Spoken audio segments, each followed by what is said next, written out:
शांतिनाथ का असर ज़्यादा दिख रहा है। किसका असर ज़्यादा दिख रहा है? क्यों असर ज़्यादा दिख रहा है? मूल नायक किस लिए?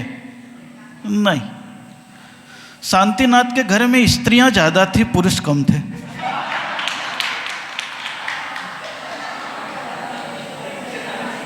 क्या समझ में आई? क्या समझ में आई? हाँ, सेना में पुरुष ज्यादा थे, तो बाहर के काम सेना में पुरुष हैं। और मैं यहां पारसनाथ भगवान की प्रतिमा ढूंढ रहा था, कहां पर है। अच्छा, पंचबाल यति में है, वही मैं देख रहा था।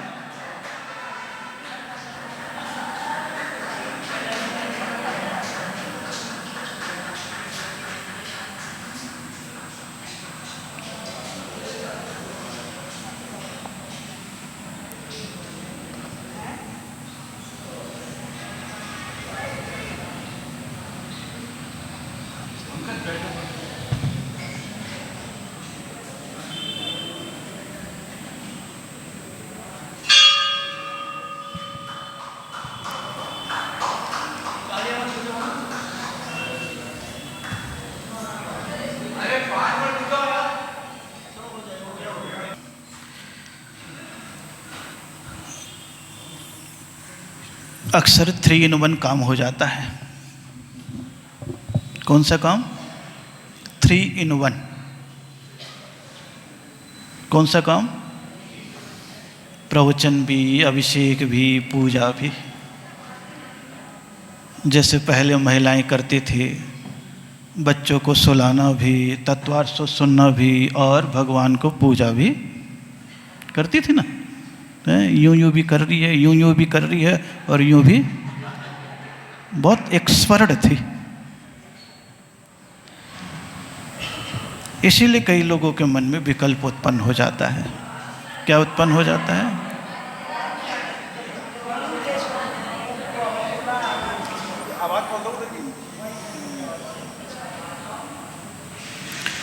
लेकिन यहां पारसनाथ भगवान की आराधना है। कौन से भगवान की? जिनका काल तो सबसे कम था और नाम सबसे ज्यादा है। आप देखोगे अगर पारसनाथ भगवान को, तो उनका काल कितना था? 7 वर्षों की आयु पाई। कितने वर्ष की आयु थी? 100 साल।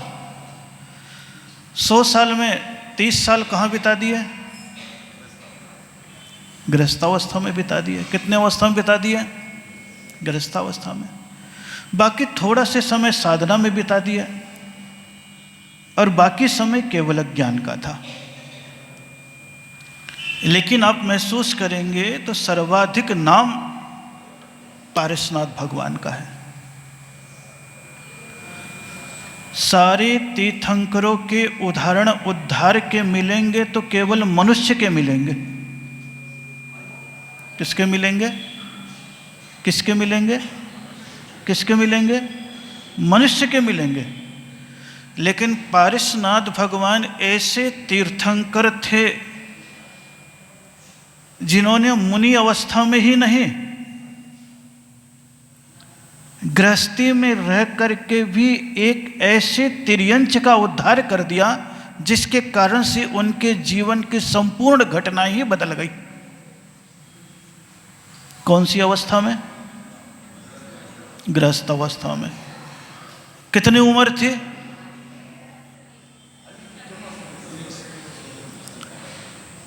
बोले बाल्य अवस्था में ही। कौन सी अवस्था में ही? बाल्य अवस्था में ही। और घूमने के लिए निकल गए। हाथी पर कसकर अंबारी एक जंगल में। पढ़ते हो कि नहीं पढ़ते हो कि बाल्य अवस्था में भी घूमने के लिए जा रहे हैं? तो देखिए, जैनियों में बालपने का संस्कार,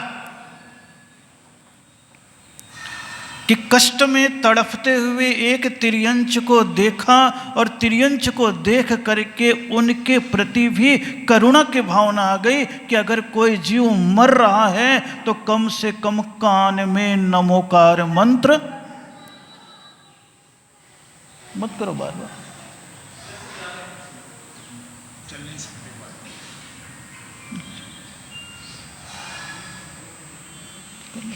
कर लो।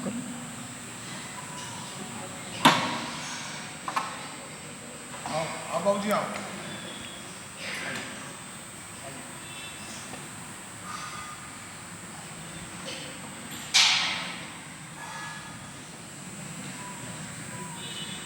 अवस्था में भी मरणासन्न अगर किसी जीव को देख रहे हैं तो ये संस्कार दे दिए गए थे, कुछ भी नहीं कर सको तो कम से कम नमोकार मंत्र तो सुना दो। और ये आज से नहीं चल रहा है, अतीत से ये घटनाएं चलती चली आ रही है। अगर मुनि सुब्रत नाथ के समय में देखेंगे तो जटायु पक्षी मरणासन्न था तो श्री रामचंद्र जी नमोकार सुना रहे। महावीर के समय अगर आप देखोगे तो कुत्ता मरणासन्न था तो जीवनधर कुमार नमोकार मंत्र सुना रहे।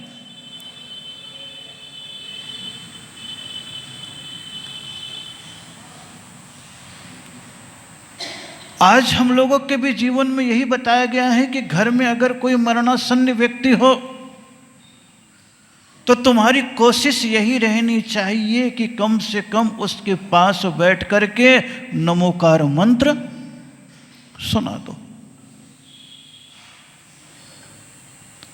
और उस नमोकार मंत्र सुनाने के कारण से ही कल्याण मंदिर की पहली लाइन में ही कह दिया, हे भगवान आप तो कल्याण के धाम थे ही लेकिन उदार थे।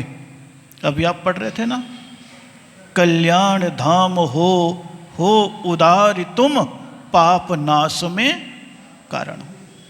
ये पूजन में आप पढ़ रहे हैं क्योंकि आप मेरे ख्याल से अधिकांश लोग पहली बार पढ़ रहे होंगे। यह कुमुद चंद्र आचार्य ने लिखा है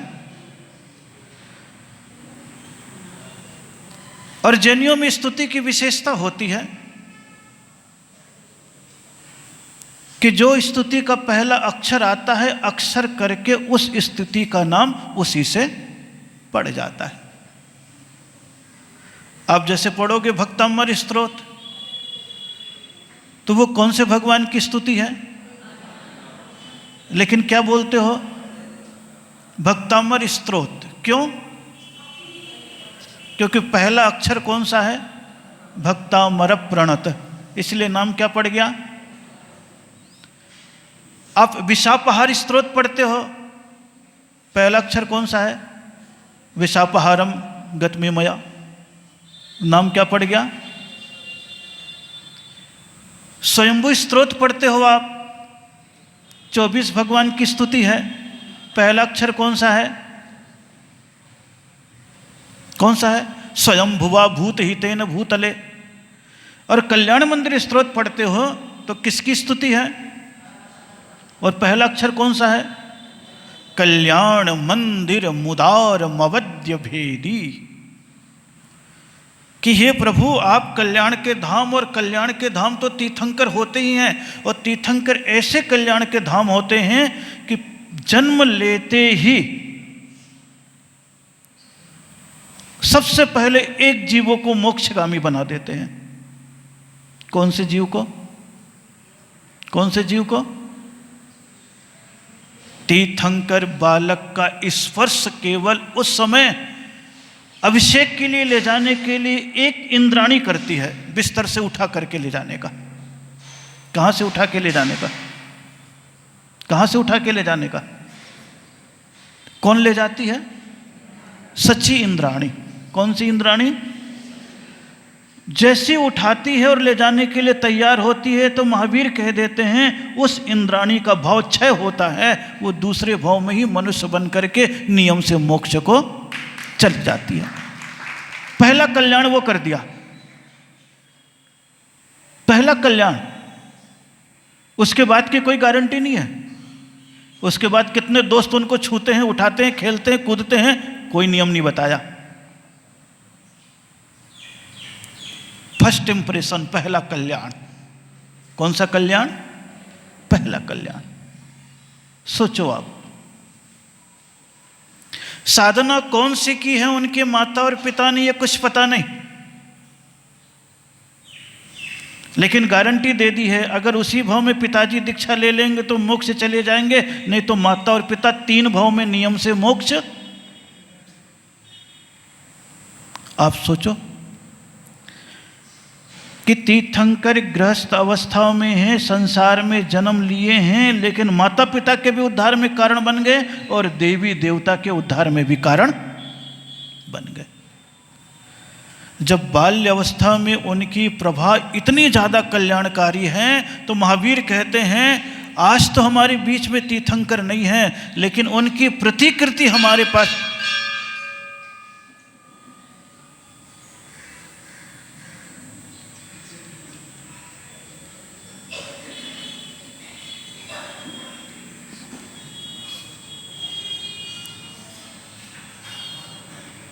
उनकी प्रतिकृति हमारे पास है।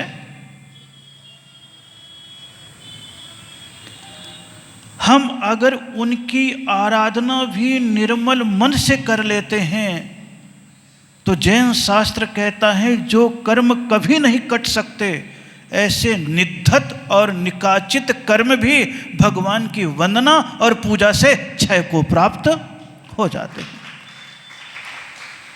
इसीलिए जैनियों में सबसे पहले नंबर पर यही नियम बता दिया जाता है कि जैन कुल में पैदा हुए हो और जब से तुमने होश संभाला है तो एक बार भगवान के दर्शन को आ जाना, और अगर थोड़ा आगे बढ़ जाओ तो भगवान की पूजा भी कर लेना।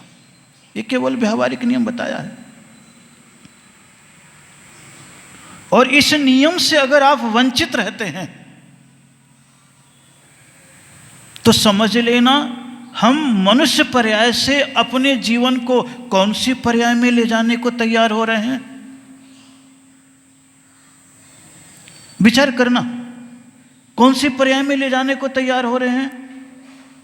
बोले तिर्यंच पर्याय में या नरक पर्याय में। तिर्यंच पर्याय में तो फिर भी उदार, तुम्हें अवसर मिल सकता है भगवान के दर्शन का, संतों के उपदेश का, लेकिन नरक पर्याय में तो दोनों चीज नहीं मिलती। कौन सी पर्याय में? इसीलिए आज यहां पर बैठे हो तो सुन करके जाना, समझ करके जाना। और मैं ही आपसे पूछता हूं कि भगवान के समौ शरण में देवगति के जीव जाते हैं या नहीं जाते? बताते जाइए। देवगति के जीव जाते हैं या नहीं जाते? आवाज दीजिए, जोर से बोलिए। जाते हैं। मनुष्य गति के जीव जाते हैं कि नहीं जाते? जाते हैं। तिर्यंच गति के जीव जाते हैं कि नहीं जाते? जाते हैं। नरक गति के जीव जाते हैं कि नहीं जाते? नहीं जाते। कहाँ के नहीं जाते? और आपके घर में आपके परिवार के सदस्य हैं और आपके ही नगर में मंदिर है, और फिर भी आपके घर के सदस्य जिनेंद्र भगवान के मंदिर नहीं आ रहे हैं, तो आपके घर में कौन है? जोर से बोलो, कौन है? कौन है? अब जिस घर में नारकी पल रहे हो उस घर में कोई ना कोई कलह, अशांति, व्यसन, बुराइयां, उपेक्षा, अश्रद्धा, धर्माभिमुख की प्रवृत्ति नियम से विद्यमान रहेगी। वर्तमान समय में तो आपके क्रियाकलाप से उनके जीवन में पुण्य पनप जाएगा तो ठीक रहेंगे, लेकिन आपके जाने के बाद उनके भीतर अगर ये संस्कार नहीं रहे तो आने वाली पीढ़ी धर्म से अपने आप ही विमुख हो जाएगी। इसीलिए जैन दर्शन कह देता उदार बनो। लेकिन कैसे उदार बनो कि हे प्रभु, हम सबसे पहले अपने परिवार के प्रति उदार बने, और परिवार के प्रति उदार बने तो ऐसे उदार बने कि परिवार को केवल संपत्ति ही सौंप करके न जाएं, बल्कि जिन दर्शन के, जिन पूजन के संस्कार भी सौंप करके जाएं। अगर हम ये संस्कार सौंप करके जाते हैं तो आज पारसनाथ की पूजा में पहले भाव ये जग जाएंगे कि 12 साल के थे पारसनाथ भगवान और चले जा रहे हैं हाथी पर कस कर अंबारी एक जंगल में। एक तपस्वी देखा वहां पर जिससे बोले। किसको देख लिया? किसने देखा? क्या करते हुए देखा? क्या करते हुए देखा? उसमें क्या जल रहे थे? नाग नागनी।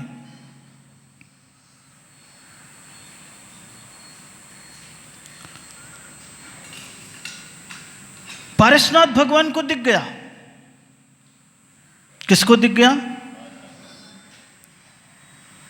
लेकिन तपस्वी को नहीं दिखा।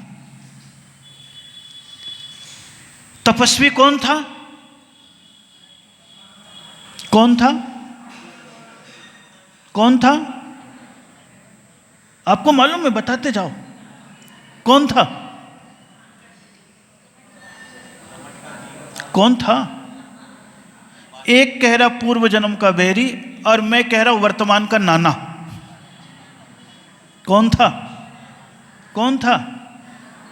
दुश्मनी की बात तो याद है आपको, रिश्ते की बात याद नहीं। यही तो दुनिया है, यही तो दुनिया है कि आपके परिवार का सदस्य 10 साल तक आपके लिए अच्छा काम करे, वो याद नहीं रखोगे, और एक दिन अगर बुरा कर दिया तो जिंदगी भर के लिए दुश्मनी लेकर के बैठ जाओगे। उपकार को नहीं मानोगे, उपेक्षा को दिमाग में लेकर के बैठ जाओगे। अब लेकर के बैठोगे तो जिंदगी अशांत किसकी होगी? किसकी होगी? स्वयं की होगी, किसी दूसरे की होने वाली। लेकिन वो कौन था तपस्वी? अब बता दो। आपका ध्यान क्या इधर नहीं लग पा रहा, क्योंकि आ रहे जा रहे ना, जो भी बात होती है आपका ध्यान उधर चला जाता है। तो जो मैं, वो मेरी आदत नहीं है मंदिर में कुछ करने की, क्योंकि मुझे मालूम है मंदिर में बंधन बांध नहीं सकता, क्योंकि उनको मैं रोकूंगा तो मुझे दर्शनावरणी कर्म बंद होगा, और वो अगर आएंगे जाएंगे डिस्टर्ब करेंगे तो उन्हें ज्ञानावरणी कर्म का बंद होगा। दोनों बैठ करके यहाँ कर्म बंद करेंगे। दोनों बैठ के क्या करेंगे? कर्म बंद करेंगे।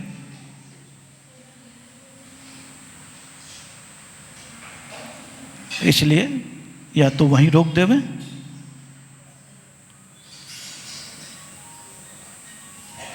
बार बार दिमाग जाएगा। फिर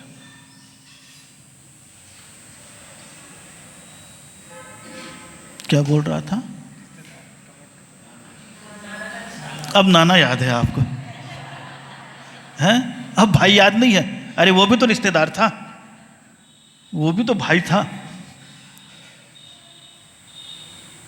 ये नाना था। अंतिम पाप और पहला पाप, 2 पाप दिख रहा था। कौन कौन सा पाप? अंतिम और पहला। अंतिम पाप अब्रह्म, जो भाई के पर्याय में था, और पहला पाप हिंसा, जो नाना के पर्याय में हो रहा था। संबंध केवल देखना आप। कथा तो आपको मालूम है, एक बार नहीं 100 बार पढ़ चुके होगे, सुन चुके होगे, लेकिन उसमें से कुछ ना कुछ रहस्य निकालो जो तुम्हारे जीवन को बदलने में कारण बने। किस में कारण बने? बदलने में। रिश्ता था, और रिश्ता था तो वहां पर भी देख रहा है, मरने के थे निकट बिचारे, मर रहे हैं, तो उन्हीं को क्या सुनाने के लिए तैयार हो गया? नमोकार। 12 साल की उम्र, यही कहना चाह रहा हूं कि आपके घर में भी अगर सदस्य हैं तो जितने भी कम के हों, संस्कार तो डाल करके रखना ही चाहिए। मंदिर के संस्कार, अहिंसा के संस्कार, नमोकार के संस्कार, ये सब संस्कार अगर आप डाल करके रखते हैं तो कोई वो बैठ जाओ वहां पे, कोई बात नहीं।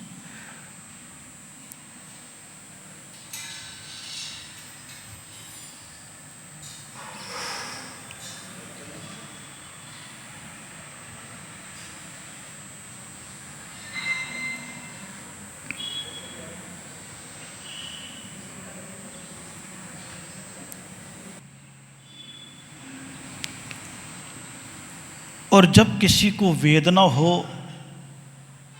तो जरा सी आत्मीयता की सांत्वना मिलती है। या आप अपने घर में देखते हो कि बच्चा या बच्ची किसी बात से दुखित हो, रो रहे हो, और आपकी प्रेम पूर्ण अंगुलियां उसके सिर पर फिर जाती है। आप देख लो कभी बेचैन हो और जरा से माता या पिता या दादा या दादी का हाथ सिर पे फिर जाता है, उनकी 4 अंगुलियां आपके बालों में घूम जाती है, आपको राहत कहाँ मिलती है? कहाँ मिलती है? भीतर। क्योंकि उसके मन की जो समग्रता होती है वो आपके भीतर के बेचैनी को मिटाने की होती है।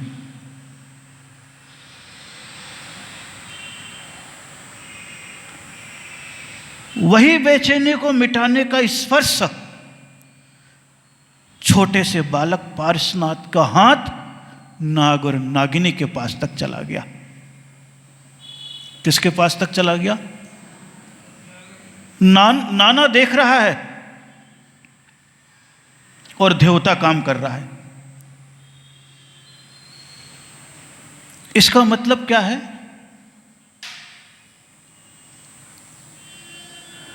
बोले अपने घर में अगर बड़ा भी हो और गलत काम भी कर रहा हो तो उसे बताने, जताने, समझाने के काम अगर छोटा भी करता है तो बड़े का अपमान नहीं करता है, बल्कि बड़े की क्रियाकलाप को बदल करके उसके जीवन का सम्मान ही बढ़ाता है। जैसे ही वो पकड़ता है और नमोकार मंत्र पढ़ता है, आयु का क्षय, महामंत्र का श्रवण, दोनों एक साथ मिलते हैं और उसी समय तिर्यंच की पर्याय देवता की पर्याय में परिवर्तित हो जाती है। इसीलिए कल्याण मंदिर स्तोत्र में पहले तो कह दिया हे प्रभु आप कल्याण करने वाले हो, दूसरे नंबर पर कह दिया उदार हो। कौन हो? और उदार का मतलब होता है सबका भला चाहने वाला। उदार का मतलब क्या होता है? सबका भला चाहने वाला। कितना अंतर हो जाता है? उपदेश से ही नहीं, जीवन शैली से भी वो सबका भला चाह रहे। इसीलिए कह दिया कल्याण धाम हो उदार तुम। जैसे ही उनके चरणों में कोई आता है, झुकता है, आराधना करता है, संयम लेता है, मन निर्मल करता है, तो आप क्या कर बैठते हो? पाप नाश में कारण हो। जिनेंद्र भगवान को किसमें कारण माना? किसमें कारण माना? पाप के नाश में। नमोकार मंत्र को किसमें माना? किसमें माना? पाप के नाश में। इसीलिए आप लिखे हुए ना वहां पर, ऐसो पंच नमो यारो सव पावप पढ़ा सुनो।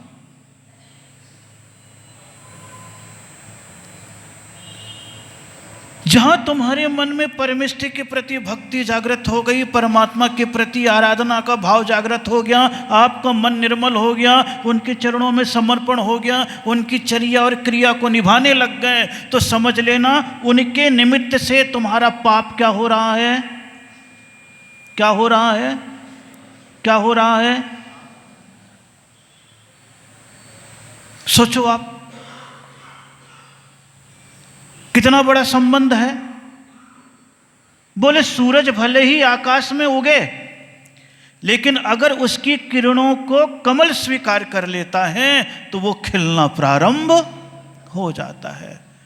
उसी प्रकार परमिष्टि कहीं पर भी रहे, अगर गृहस्थ या श्रावक या इंसान उनके प्रति जुड़ने लग जाता है, संबंधित हो जाता है, भक्ति करने लग जाता है, तो उसके हृदय का कमल भी खिलना प्रारंभ हो जाता है। अभी जिंदगी बंद रहती है। इसीलिए तीसरी उपाधि दे दी, पाप नाश में कारण हो। चौथे नंबर पर क्या कह दिया? भयाक्रांत जो प्राणी जग में, भीता भय प्रदम निंदित मग्रि पद्मम। और कहीं पर भी तुम भयभीत रहो तो महावीर कहते हैं इष्ट का स्मरण करते रहो तो तुम्हारे भय में कमी आना प्रारंभ हो जाएगी। इसलिए संस्कार सब में बैठे रहते हैं। आप देखते हो ना, कभी कहीं सड़क पे पीपल का पेड़ है या एकांत स्थान है या घर में अकेले में हो और कहीं गुजरते हो तो आपको क्या लगता है? डर लगता है। और डर लगता है तो क्या बोलते हो? नमो रियंताणम नमो सिद्धाणम, या चिल्लाने लगोगे। जैसे ही आप चिल्लाते तो आपको महसूस होता है कि मैं अकेला नहीं हूं, मेरे साथ और भी कोई है। या फिर मंत्र पढ़ने लग जाते हो। आज भी संस्कार बैठे हुए हैं, जब भी आप डरते हो तो कहीं ना कहीं मंत्र पढ़ने। तो ये मंत्र क्या है? बोले तुम्हारे भय को दूर करने वाला। अभी तो भय तुम्हारे संसार का है, दुनियादारी का, क्योंकि तुम तो डरपोक हो। अपने घर में ही अगर अकेले बाथरूम जाना पड़ जाए और लाइट गोल हो तो तुम्हारा दिमाग भी गोल हो जाता है, इतने भयभीत हो। उस भय को महसूस करो। लेकिन यहां पर कह रहे पारसनाथ, भयाक्रांत जो प्राणी जग में, भय का करते निवारण हो। किसका निवारण? भय का। केवल पहली लाइन का अर्थ यही है, 4 लाइन है केवल। भक्तामृत तो आप लोग रोज पढ़ते हो, हमेशा पढ़ते हो, लेकिन कभी कभी कल्याण मंदिर भी पढ़ो। कौन सा स्त्रोत? वो आदिनाथ का है, ये पारसनाथ का है। इसीलिए पहले बता दिया, कम काल है लेकिन उनके प्रति भक्ति ज्यादा है। इसलिए जितने भी मंदिर में आप जाते हो अक्सर करके कौन से भगवान मिलते हैं? कौन से भगवान मिलते हैं? और शिखर जी का कितना भी पहाड़ घूम लो, जब तक कहां नहीं पहुंच जाओ तब तक शांति मिलती है क्या? नहीं। एक बार आप चंदा प्रभु को छोड़ दोगे, कोने वाले अजितनाथ भगवान को छोड़ दोगे, लेकिन गिरते पड़ते लुढ़कते हाँफते चिल्लाते, भगवान को भी बकते, हुए काहे भगवान उतने ऊपर काय को गए, नीचे बैठ जाते तो क्या हो जाता? सब कुछ बोलोगे, अंत में कहां पर जाकर के चैन की सांस मिलेगी? कहां पे मिलेगी? जो भीतर की संतुष्टि है किसके पास मिलती है? पारसनाथ के पास। कम समय होने के उपरांत भी आज तक इनका प्रभाव है, और आज भी प्रभाव है। तो अक्सर करके पारसनाथ के जो धरणेन्द्र और पद्मावती है, तिर्यंच से देवी और देवता बना गए, अधिष्ठाता देवी देवता बन गए, तो आज भी वो सेंसिटिव हैं। ज़्यादा उम्र नहीं हुई उनकी, केवल 3000 साल हुई। अभी 3000 साल भी नहीं हुए, 2700 साल हुए, 2750। इतने साल से ज़्यादा के नहीं है, अधिकतम 3000 ले लो, क्योंकि बीच का 150 साल और गिनना पड़ेगा, महावीर और पारसनाथ के बीच का। आप सोचो, सबसे ज़्यादा सेंसिटिव हैं पारसनाथ भगवान के। बाकी के तो कोई मोक्ष चले गए होंगे, कोई संसार में भी हो सकते हैं, क्योंकि नियम से सम्यक दृष्टि ही होते। जब भक्ति करते हैं तो कहीं ना कहीं वो स्मरण काम करने लग जाता है, तो महावीर कहते हैं भय का निवारण भी हो जाता है। फिर क्या बोल रहे हैं कुमुद चंद्राचार्य? पारावार में डूब रहे जो जीव मात्र को पोत समान। आप भक्तामृत में भी पढ़ते हो, दोनों श्लोक में कोई भी अंतर आपको नहीं मिलेगा। कोई अंतर नहीं मिलेगा। उसमें भी क्या कहा गया है, बालम बनम भव जले पतताम जनानम, कि जो संसार समुद्र में डूब रहे हैं उनको आप अवलंबन हो।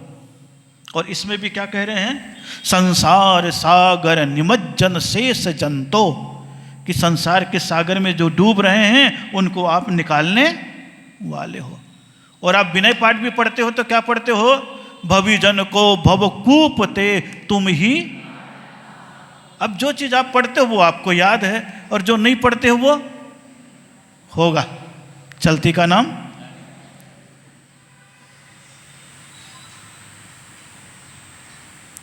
लेकिन पढ़ो, वही भाव पैदा होने लग जाएगा कि पारावार में डूब रहे जो जीव मात्र को पोत समान। इसलिए हे प्रभु, संसार में मैं डूबने वाला हूं तो आप मेरे लिए क्या हो, जहाज, नौका, तारने वाले, कल्याण करने वाले। इसलिए हे पारसनाथ भगवान, आज मैं आपके पास आया हूं। किसके पास, पारसनाथ के पास। और कुमुदचंद्र आचार्य भी धोखे में पहुंच गए। कथा कहीं चित्तौड़गढ़ की आ जाती है, कहीं उज्जैनी की आ जाती है, कि एक मंदिर बंद था और कुमुदचंद्र आचार्य वहां से निकले तो वहां के नगरवासी ने कहा इतना बड़ा जिनालय बना हुआ लेकिन द्वार नहीं खुलता है, कारण क्या है। कुमुदचंद्र आचार्य गए और जाने के उपरांत देखते द्वार क्यों बंद है, तो पहले भी कोई संख्या मंत्र की अक्षर लिखे हुए थे, उसको वो जानते थे। पढ़ने के उपरांत दरवाजे को, और जैसे ही द्वार को खोला तो अंदर उस मंदिर के पारसनाथ भगवान मिले। इसलिए उनकी स्तुति में कल्याण मंदिर स्तोत्र आचार्य कुमुदचंद्र ने लिख दिया। जेल में नहीं लिखा, स्वतंत्रता में लिखा, लेकिन दोनों की स्तुति में वही भाव है। उसमें 48 श्लोक हैं, इसमें 44। बस उसमें 8 उपसर्ग के बढ़ा दिए हैं। कितने उपसर्ग के, कौन कौन से, गज, दावानल, सर्प, जलोदर, सिंह, युद्ध, कारागार, यह है ना उसमें। मत्तद्दुपेंद्र मृगराज दवानल आई, है कि नहीं। लेकिन इसमें वो 8 उपसर्ग को हटा दिया, केवल कमठ ने जो पारसनाथ पे उपसर्ग किए उसके 4 श्लोक लिए हैं। बाकी वही अष्टप्रातिहार है, वही भाव है, वही स्तुति है, कहीं पर भी कोई अंतर नहीं है। पढ़ते रहना इसको। फिर उस समय जैसे गए तो फिर उन्होंने कहा, हे भगवान, आप तो संसार सागर से पार उतारने वाले हो, इसलिए मैं क्या करूं। श्री जिन पारसनाथ चरण में बारंबार, हे पारसनाथ भगवान, मैं आपको अब क्या कर रहा हूं, बार बार प्रणाम कर रहा हूं। क्या कर रहा हूं, प्रणाम के अलावा जैनियों में कुछ नहीं करवाया जाता। करवाया जाता है क्या, कुछ नहीं, केवल तुम झुको। इसी में लिखा मिलेगा, जितना झुकते उतना उठते, चंवर पाठ सिखलाते हैं। अभी आप आगे पढ़ोगे तो, क्योंकि समय हो गया, चंवर का जब श्लोक पढ़ोगे तो इसमें ये लिखा हुआ है कि आपके चरणों में चंवर झुकता है, और जितना झुकता है उतना ही, बोले हे भगवान, आपके चरण में जो जितना झुकता है उसका उत्थान उतना ही होने लग जाता है। इसलिए मैं क्या कर रहा हूं, पारसनाथ के चरणों में बारंबार प्रणाम कर रहा हूं। एक एक अर्घ्य चढ़ा लीजिए, एक श्लोक फिर बात। ओम ह्रीं भव समुद्र पत जंतु तारणाय क्लीं महाबीजाक्षर सहिताय श्री पार्श्वनाथ जनेन्द्राय नमः अर्घ्यं निर्वपामिति। सागर सा गुण गौरव तेरा शब्दों में क्या व्यक्त करे। बृहस्पति सिंह हार गया जो सदा काल तब भक्त रहे। कमटासुर के मान बस में अग्निशिखा सम हो प्रभुआ। तीर्थपति की और भक्तामर की तुलना बता रहा हूं आज। तो क्या बता रहा हूं, तुलना। क्या बता रहा हूं, तुलना। वो श्लोक में, दूसरे श्लोक में क्या पढ़ते हो, यह संस्तुतः सकल वांग्मय तत्व बोधा, ये पढ़ते हो। यहां पर भी क्या बोल रहे हैं, स्त्रोतम सविस्तृत मतिर विबुधार विधातुम। जैसे वहां आपकी स्तुति बृहस्पति कर रहा है, वैसी स्तुति बृहस्पति भी आपकी करा। किसके लिए, सागर सा गुण गौरव तेरा शब्दों में क्या आपका गुण बहुत है, मैं अपने शब्दों से फिर भी मैं कहूँगा, फिर भी मैं कहूँगा। कैसे कहूँगा वो आगे आएगा, लेकिन यहाँ पर बता दिया, बृहस्पति भी हार गया जो सदा काल तब। सदैव भक्त रहने वाला बृहस्पति भी आपकी महिमा का गुणगान नहीं कर सकता है। खैर, लेकिन आप तो ने क्या किया, कमठासुर के मान भस्म में अग्नि शिखा सम। अब दूसरे श्लोक में इन्होंने किसका नाम ले दिया, कमठ का। किसका नाम ले दिया? इससे पता चल गया कि ये स्तुति किस पर लिखी गई है, पारसनाथ पे। इशारा कर दिया, क्या कर दिया? और भक्तामर में क्या इशारा कर दिया? युगम युगादा। क्या इशारा कर दिया था? युगम युगादा। युगम युगादा मतलब युग के आदि में कौन हुआ? आदिनाथ भगवान। इशारा कर दिया, इशारे से पता लग गया वो भक्तामर है, और इशारे से पता लग गया ये पारसनाथ की। देखिए दोनों आचार्यों का संबंध कैसा था, जरूर उनने कहीं ना कहीं पढ़ा होगा, इसलिए वो दोनों चीज़ें दिमाग में गूंजती रही। कभी तालमेल बैठा करके पढ़ो तो आपको लगेगा स्तुति में कोई भी अंतर नहीं है, केवल पहचान बन गई तो आप भक्तांबर भक्तांबर भक्तांबर करने लग गए, और पहचान बन जाएगी तो कल्याण मंदिर कल्याण मंदिर कल्याण मंदिर करने लग जाओगे। स्तुति एक सी होती है, मूर्ति एक सी होती है, बस अपनी अपनी पहचान बन जाती है। चलिए, ओम ह्रीम अनंत गुणाय क्लीं महाबीजाक्षर सहिताय श्री पार्श्वनाथ जनेन्द्राय नमः हरिघम निर्वपामिति। हे प्रभु तेरा रूप अनोखा, कैसे कर स्वरूप बखान, मैं ना कर सकता तेरी। क्या पढ़ते हो? बुद्ध्या विनापि। क्या पढ़ते हो? क्या पढ़ते हो? क्या पढ़ते हो? हे प्रभु मेरे पास बुद्धि नाम की चीज नहीं है, फिर भी आपकी मैं आराधना करने के लिए बस इसमें भी क्या लिखा है? इसमें भी क्या लिखा है? हे प्रभु तेरा रूप अनोखा, कैसे करूं स्वरूप बखान, मंद बुद्धि में ना कर सकता तेरी महिमा का गुणगान। मैं कौन सा बुद्धि वाला हूं? मंद बुद्धि वाला। और उसमें क्या कह दिया? बुद्धिया बिनापि। आदिनाथ की स्तुति में तो कह रहे मेरे पास बुद्धि नहीं है, लेकिन आचार्य कुमाचार्य कह रहे थोड़ी सी बुद्धि है। मेरी बुद्धि क्या है? मंद बुद्धि है, फिर भी मैं स्तुति करने के लिए आया हूं, लेकिन मेरी स्तुति कैसे हो सकती है? उदाहरण देखो कितना वो दिया आचार्य ने। उल्लू को सूरज दिखाई पड़ता है?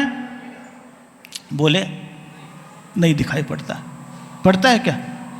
जब उल्लू को दिखाई नहीं पड़ता है तो उल्लू के बच्चे को दिखाई पड़ेगा? बोले जब बृहस्पति भी आपका गुणानुवाद नहीं कर सकता है, जो पूरा द्वादशांग को जानता है, मेरे पास तो थोड़ी सी बुद्धि है, मैं कैसे आपका गुणगान कर? जिस दिन भगवान के पास आप अपने आप को इतना छोटा बना लोगे, उस दिन से आपका उत्थान होने लग जाएगा। अभी आप भगवान के पास आते हो पूजा करने के लिए, पाठ करने के लिए, स्तुति करने के लिए, तो आप अपने आप को क्या समझते हो? बुद्धिमान समझते हो। क्या समझते हो? इसीलिए जरा सा भी कोई अक्षत की जगह पुष्प चढ़ा दिया धोखे से तो तुरंत नरक भेज देते हो। कहां भेज देते हो? ए तूने गलत कर दिया। वो बड़ा ज्ञानी बन जाता है। और यही कारण है कि नई पीढ़ी वाले टेंशन लेते हैं, बोले पता नहीं कब कौन से दादाजी उचक जाएं, इसलिए उनने अपने दिल में बोर्ड लगा लिया है, कृपया उचित दूरी बनाए रखें। कौन सा बोर्ड लगा दिया है? कौन सा बोर्ड लगा दिया है? बस ऐसा लगा दिया। कई चीजों में गलती नहीं होती है, जानकारी का अभाव होता है। क्या होता है? और अगर उसी की क्रिया को देख लो, जब पूरी क्रिया आनंद से कर लेता है, और कहाँ से आए हो, हंसी खुशी से बात, अरे अब ध्यान रखना ऐसा नहीं ऐसा करते हैं, वो कहेगा दादाजी कितने अच्छे हैं, वास्तव में जानकार है, विनम्रता पूर्वक मुझे बोल दिया। ये क्या कर रहा? बोले तेरे जैसे 36 आते, चा अपना काम कर। वो सुनने को तैयार नहीं होगा। उसे सुनाना समझाना है तो थोड़ा सा अपने आप को भी समझना पड़ेगा। आज का जमाना डिक्टेटरशिप का नहीं है, हिटलर शाही का नहीं है, व्यवहारिकता का है। अधिकार पूर्वक नहीं समझाया जा सकता है, व्यवहार पूर्वक सबको अपना बनाया जा सकता है। बस केवल सामने आने के लिए तैयार हो, क्योंकि सब बुद्धिया विनापी। यही सोच करके जाओ, भगवान के मंदिर में घुस जाओ तो बोलना अब प्रभु मेरे पास दुनिया की कोई भी बुद्धि, मेरे पास केवल भक्ति है। मेरे पास क्या है? केवल भक्ति है। ये सोच करके मंदिर में घुसना, मेरे पास बुद्धि है ये मत सोचना। नहीं तो दुनिया की सबसे बड़ी कमजोरी यही है कि दुनिया के लोग दूसरे के धन को ज्यादा और अपनी बुद्धि को ज्यादा समझते हैं। किसको ज्यादा समझते हैं? दूसरे के धन को और अपनी बुद्धि को ज्यादा समझते हैं। बस वही टेंशन है, वही अहंकार है। और जिंदगी को बदलना है तो क्या सोचो? उसके पास बुद्धि ज्यादा, मेरे पास बहुत धन है। उल्टा सोचो, जब तुम सोच लोगे बहुत धन है तो क्यों कमाना, और बुद्धि ज्यादा है तो भैया उसकी बात समझ लेना, हो गया काम तुम्हारा। लेकिन सोचोगे नहीं ऐसा। एक मिनट में कह दोगे हाँ मुझे भी मालूम है, क्या समझ रखा है, एक मिनट में हो जाता है। इसीलिए आप महसूस करते हो कि बच्चे जब छोटे होते थे तो क्या क्रियाएं होती थी। अगर कहीं दौड़ते दौड़ते एक बच्चे का सिर दूसरे से टकरा जाता था तो क्या बोलता था? ला एक बार और टकरा दे। बोलता था कि नहीं? बोलता था। तो जब बुद्धि से बुद्धि टकराती है तो डबल टकराहट पैदा होती है। इसलिए मत टकराओ, एक कोने में रखो। केवल भगवान के मंदिर में घुसते के साथ ही जहां निश्चय ही बोला, बस उस समय सोचो मेरे बाहर के सारे विचार, ये मत सोचो कि मंदिर में जो देवी देवता हैं वो अलग हो जाएं।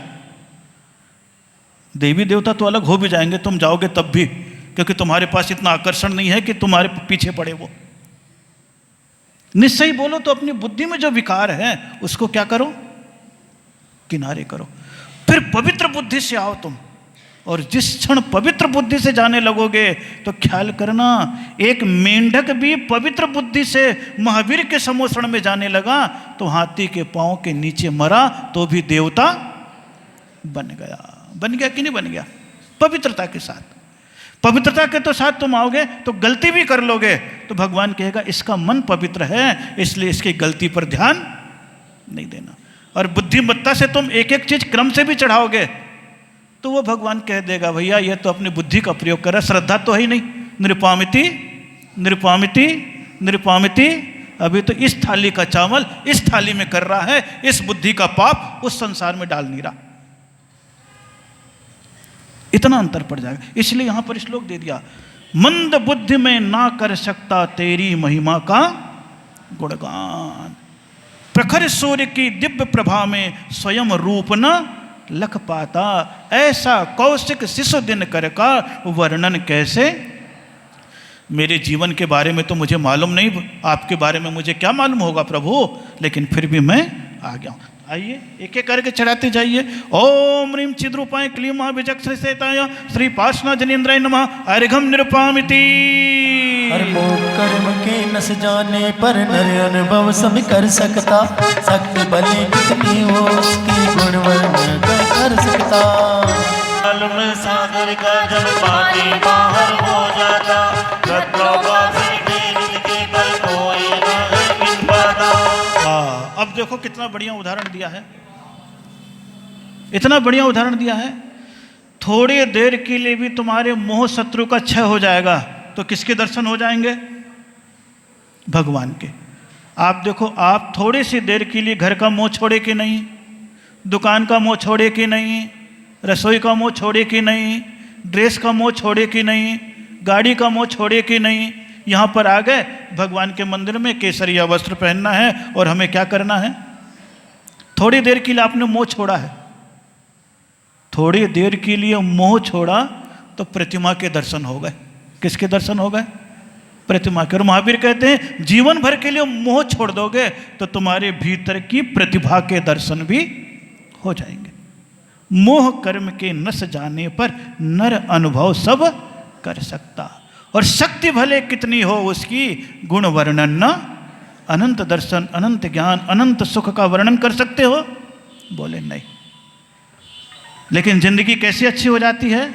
बोले जैसे समुद्र का पानी बाहर आ जाता है, फिर पानी तो अंदर चला जाता है, लेकिन रत्न के टुकड़े कहीं न कहीं बाहर पड़े। उसी प्रकार ये जीव अगर मंदिर के पास तक आ जाता बह करके, फिर वापस घर भी चला जाए, तो भी भगवान के पास से कोई ना कोई रत्न, कोई ना कोई आचरण लेकर के ही जाता है। ये भाव यहाँ पर किया गया। ओम ह्रीम गहन गुणाय क्लीं महाविचक्षण सीताय श्री पार्श्वनाथ जनेन्द्राय नमः अरिघम निर्वपामिति। हे प्रभु मैं मतिहीन पर तुम गुण रत्नों के आगार, फिर भी तेरी स्तुति करने खड़ा हुआ बुद्धि अनुसार। अपनी छोटी भुजा से बालक सहज भाव दर्शाता है, देखो कितना बड़ा है सागर हो। अब यहाँ पर फिर भक्तामर का श्लोक आ गया, देखते जाना बस। आज आपको 5-7 श्लोक ही बताऊंगा। उधर आप बोलते हो बालम विहाय जल संस्थित मिंदु।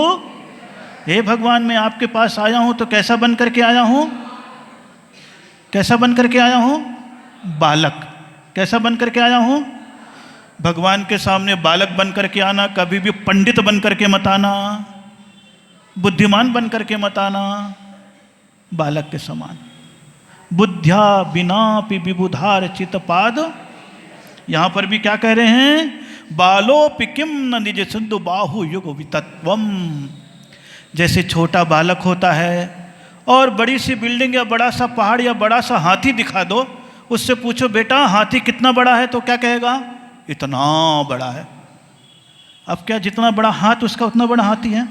लेकिन उसकी माँ समझ जाती है बेटा क्या कहना चाह रहा। बोले भगवान वैसे ही हैं, हम आपके गुणानुवाद करते हैं तो हमारी बुद्धि तो इतनी सी है, लेकिन आप समझ जाते हो मैं क्या कहना। और आपको भगवान को ही बताना है, भक्तों को नहीं बताना मैं क्या कर रहा हूं। किसको नहीं बताना है? भक्तों को नहीं बताना मैं क्या कर रहा हूं। किसको बताना है? लेकिन आप करते क्या हैं? मैं जो कर रहा हूं भक्तों को मालूम चल जाए।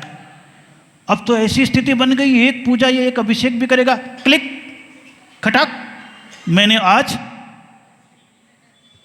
आज हर चीज किस में डाल दिया? किस में डाल दिया?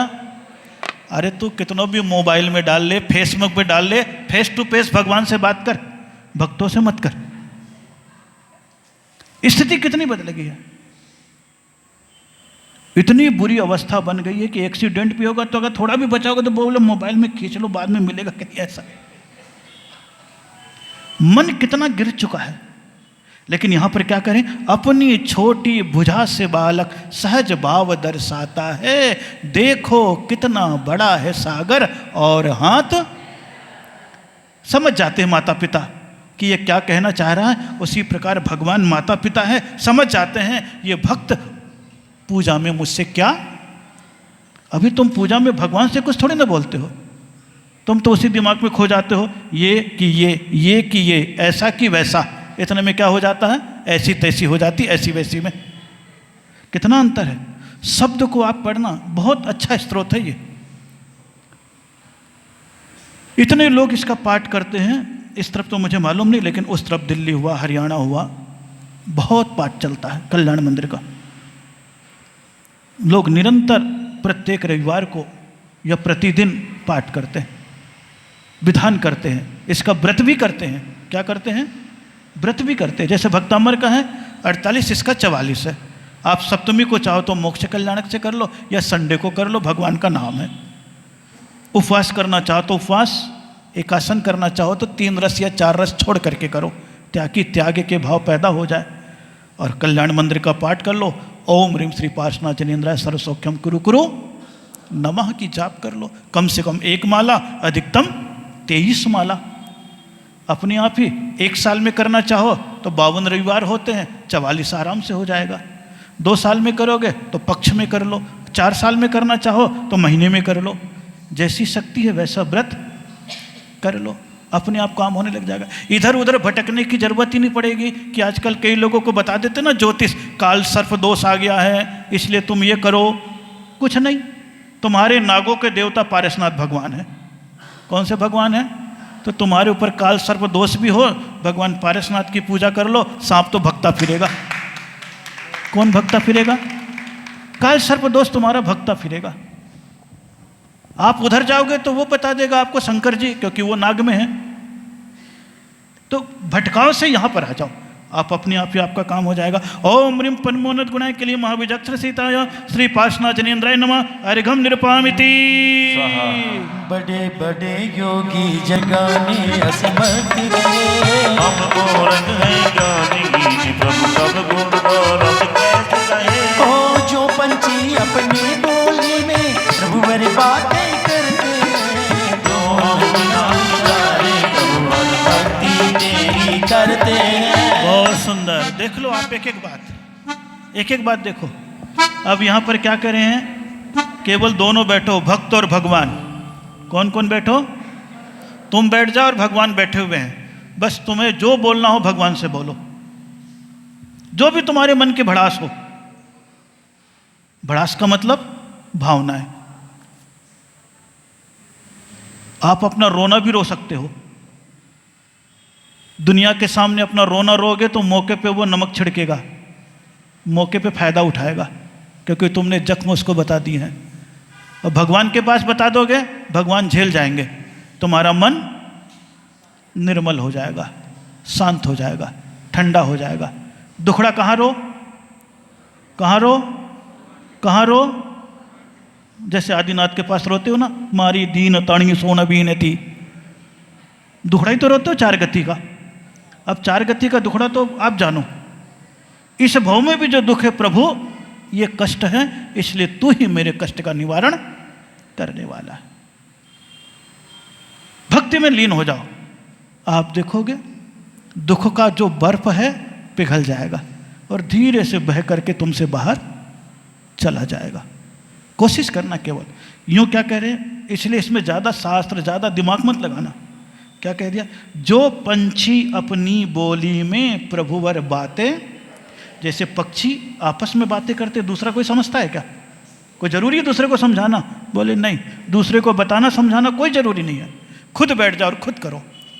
समूह में आते हो तो करो ही करो, कभी कभी अकेले बैठ जाओ। जब 9 बजे 10 बजे के बाद मंदिर शांत हो जाता है, दिन में देखते हो ना 8-9 बजे के बाद खाली हो गया, एक कोने में बैठ जाओ बस। तुम्हें कलश से जल चढ़ाने की आवश्यकता नहीं है। इतनी भक्ति में डूब जाओ कि तुम्हारे आंखों से जल भगवान के चरणों में चढ़ जाए, तुम्हारा कल्याण हो जाएगा। सबसे पवित्र जल तुम्हारी आंखों का होगा। किसका होगा? आंखों का। दुख के आंसू चढ़ाओ चाहे खुशी के चढ़ाओ, दोनों आंसू भगवान के पास चढ़ाओ। खुशी में भी भगवान और दुख में भी। जो पंछी अपनी बोली में प्रभुवर बातें करते, त्यों हम बिना विचारे प्रभुवर भक्ति तेरी, उसी प्रकार मैं भी बिना विचारे हुए किसकी भक्ति कर रहा हूं? किसकी कर रहा हूं? भगवान की। ऐसे भक्ति कर रहे कौन से आचार्य? कौन से आचार्य? कुमुद चंद्र आचार्य। मैं तो केवल बता रहा हूं, मैं तो केवल बता रहा हूं, क्योंकि आज आप विज्ञान करने के लिए आ गए। बहुत अच्छे रहस्य इसके, लंबे चलते हैं। आइए। ओम ह्रीं अगम्य गुणाय क्लीं महाविजक्षर सहिताय श्री पार्श्वनाथ जनेन्द्राय नमः अर्घ्यं निरुपयामि। जिनेन्द्र तवे स्तुति की महिमा अचिंत्य कहलाती, नाम मात्र ही जीव मात्र को भक्ति राज बताते हैं। ग्रीष्म काल की दिव्य ताप से जो नर पीड़ित हो जाते हैं, पद्म सरस की बात को सरस पवन सुख पहुंचाते हैं। अब फिर भगवान से कह रहे हैं। आप देखते जाओ भगवान से क्या कह रहे हैं। हर श्लोक में एक उदाहरण दिया इनने। इतने स्तुति का अर्थ आप कोई भी स्तुति में नहीं पढ़ पाओगे जिसमें जितना उदाहरण इसमें दिया है। अब वो थोड़े से मन से शांत हो गए, ठंडे पड़ गए।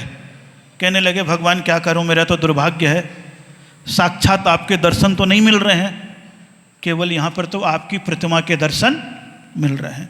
जैसे इनके मन में ऐसी नकारात्मक दृष्टि आई, उसी समय फिर मन को समझाया। बोले क्या हुआ प्रभु, कोई दिक्कत वाली बात थोड़ी ना है। नैनीताल में पानी गिरता है, शिमला में पानी गिरता है, तो दिल्ली में ठंडा हवा आती है कि नहीं आती है? आती है कि नहीं आती है? ठंडी हवा जाती। तो बोले बरसात के ठंडक नहीं मिले, लेकिन उसके गिरने से जो ठंडी हवा यहाँ तक आ गई है, वही मुझे क्या दे रहे हैं? सुख दे रहे हैं। क्या दे रहे हैं? उसी प्रकार ग्रीष्म काल की तीव्र ताप से जो नर पीड़ित हो जाते, यानी गर्मी में नर पीड़ित हो जाएं, पद्म सरस की बात कहूँ क्या, अगर उसे नहाने के लिए सरोवर न मिले, बरसात न मिले, तो कहीं पर बरसात हुई है या उस सरोवर से टकरा करके ठंडी हवा भी आती है, तो क्या वो मन को सुकून नहीं देता? बोले देता है। बोले उसी प्रकार हे प्रभु, आप तो समोसरण में बैठे हो, वो मुझे नहीं मिल रहा, लेकिन समोसरण की प्रतिकृति के रूप में आप बैठे हो, ये ठंडी हवा है, ये बरसात तो नहीं है, ये ठंडी हवा है, इनके भी दर्शन पूजन कर लेते हैं तो वही शांति का अनुभव होता है जो समोसरण में पूजा करने वाले को। इसलिए हे पारसनाथ भगवान, मैं तो यहीं बैठ करके आपकी क्या करूँगा?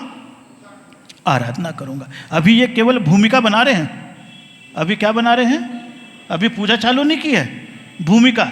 जैसे आप लोग शादी करने के पहले हल्दी लगाते हो ना, बस वैसी हल्दी लगा रहे अभी। शुरू की भूमिका है 8 श्लोक तक। कितने श्लोक तक? 8 श्लोक तक। उसके उपरांत पूजा होगी। आइए, जोड़े भी यहाँ पर कितने बैठे हैं? 7 ही बैठे कि 8 ही बैठे हैं? हो गए पूरे जोड़े? और हैं? हाँ, एक और बुला लेना, उसके बाद फिर एक बलय हो जाएगा। ओम ह्रीं स्तुनारेक्ली महाविजक्षर सीताय श्री पार्श्वनाथ जनेन्द्राय नमः अर्घ्यम निर्वपामिति। मन मंदिर के ऊंचासन पर वास करे पारस भगवान।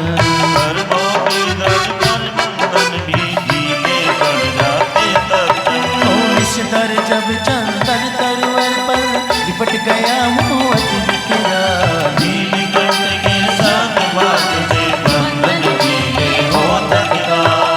अब भगवान पे विश्वास हो गया। क्या हो गया? विश्वास। अब बोल रहे हैं पारसनाथ भगवान, अब आप बेदी में मत बैठे रहो। कहाँ बैठे मत रहो? अब कहाँ पर आकर के बैठ जाऊं? मन मंदिर के उच्च आसन पर। कौन से मंदिर के? मन के। ये तो इसमें बोल रहे हैं। और आपको रोज पूजा कराते हैं तो क्या बोलते हैं? अत्र उत्तर उत्तर, अत्र तिष्ठ तिष्ठ, अत्र मम सन्नितो। ये सारी बात करवाते हैं। ये श्लोक के माध्यम से करें। मन मंदिर के उच्चासन पर वास करें, कर्मों के दृढ़ तर बंधन भी ढीले पड़ जाते। यही बात उसमें भक्तामृत में है। मत्वेति नाथ तव संस्तवनम मयेदा मारभ्यते तनुधियापि तव। ऐसा मानकर आपकी स्तुति में विश्वास कर रहा हूं और अब मैं आपकी पूजा प्रारंभ। उन्होंने भी 8वें श्लोक में यही कहा है। इन्होंने भी 8वें श्लोक में, कभी एक बार बैठ जाना दोनों किताब लेकर के और दोनों का परिभाषा पढ़ना, आपको लगेगा दोनों एक सा, बस थोड़ा सा शब्द का अंतर है। किसका अंतर है? शब्द का अंतर है। तो इसलिए आज 8 श्लोक 10 बजा दिया मैंने। कितना बजा दिया? 10। और अभी तो 8 श्लोक हुए हैं। अभी तो 16 और 20 बाकी हैं। अभी तो वो तो मैं तो कराऊंगा नहीं। मेरा काम तो 1 घंटे की जगह 1.5 घंटे दे दिया, बस बस। हाँ, क्योंकि मेरा समय तो हो गया। तो ये बड़े आनंद का स्रोत है। इसलिए आप अपने मन में सोचिए कि यहाँ से जाओ, आपके पास किताब है, जिसे भी नियम लेना हो। चलो हम आज तक भक्तामृत पढ़ते थे, अन्य स्तुति पढ़ते थे, एक बार कल्याण मंदिर पढ़ो। कितने लोग हैं जिनके मन में भाव जग रहा है कि चलो एक बार हम रोज पढ़ लेंगे। 12 मिनट लगेगा। कितने मिनट? और थोड़ा लय से पढ़ोगे तो 16 मिनट भी लग सकता है, नहीं तो 10-12 मिनट में आराम से हो जाए। ये किताब आपके पास है। कौन सी किताब है? कितने लोग पढ़ना चाहते हैं? जरा हाथ उठाना संकल्प पूर्वक। बाहर की बीमारी की छूट। किताब नहीं है तो छूट। हाथ उठाना यूं। 1 2 3 5 6 7 8 9 10 11। बहुत अच्छा। 12 13 15 16 17 18 19 20 21 22 हैं? 22 हो गए। अभी 23वें तीर्थंकर खाली रह गए। 22 हो गए। पढ़ो। बाहर की बीमारी की छूट रख लो। किताब नहीं छू सकते, सूतक पातक की छूट रख लो, पढ़ते चले जाओ। गाड़ी में जा रहे हो, पढ़ लो, याद हो जाएगा तो अच्छी बात है, नहीं तो आजकल तो मोबाइल आपके पास है, खींच लो फोटो, सदुपयोग कर लो। क्या बोलते, डाउनलोड करो, पीछे एक साथ भी दिया हुआ है। इतने लोग हैं, और किसी का मन में व्रत करने के भाव है तो वो भी ले लो, अपने मन से सोच करके ले लेना कि चलो एक बार कल्याण मंदिर स्त्रोत का व्रत भी करेंगे, 1 साल में या 4 साल में, अपने मन से सोच लेना, कह लेना। दोपहर में भी समय, शाम को अगर आप लोग गुरु भक्ति के समय आओ तो दोनों बातें हो जाती है, थोड़ी चर्चा भी हो जाती है और समय भी निकल जाता है। चलिए, बड़े अच्छे तरीके से आप सभी लोग बैठे, उत्साह के साथ, आनंद के साथ एक साथ बैठ करके प्रभु की आराधना कर रहे हैं। एक साथ लीजिए अर्घ, उसके उपरांत पंडित जी और गायक महोदय आपको पूरा विधान कराएंगे, मेरे साथ स्वाहा शब्द का उच्चारण करेंगे। ओम ह्रीं कर्म बंध विनाशकाय क्लीं महाबीजाक्षर सहिताय श्री पार्श्वनाथचरेन्द्राय नमः। पूर्णार्घ्यं निर्वपामिति। अष्टकमल दल की